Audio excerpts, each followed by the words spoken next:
Dalam 2 hari terakhir terjadi 2 serangan brutal OPM di 2 tempat, yakni Distrik Sinak Kabupaten Puncak Papua dan Titigi Intan Jaya.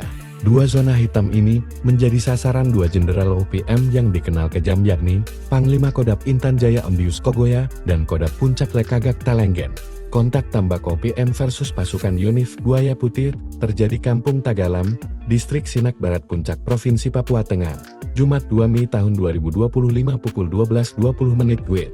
Berdasarkan data dihimpun Teribu NPAPU Tengah Kom OPM yang pimpin Lekagak Talenggen ini menyerbu pasukan Yonif Buaya Putih Kostrat.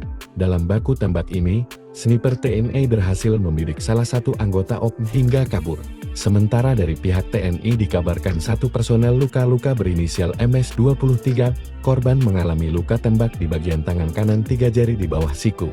Sehari sebelumnya, pasukan OPM Intan Jaya yang dipimpin Jenderal Ondius Kogoya dibuat kabur kocar-kacir pasukan TNI.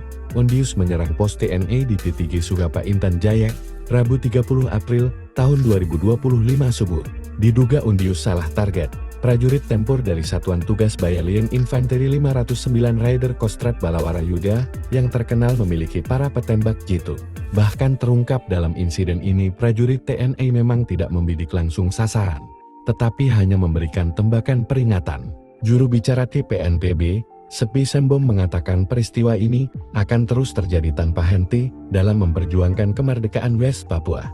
Sebi mengatakan berulang kali meminta agar warga non-Papua tidak beraktivitas di wilayah perang yang telah ditetapkan, yakni Kabupaten Puncak Jaya, Puncak Papua Ilaga, Nugama, Intan Jaya, Yahukimo, Pegunungan Bintang, Kabupaten Maibrat, Sorong Raya, Dogiai, Paniai dan Deyai.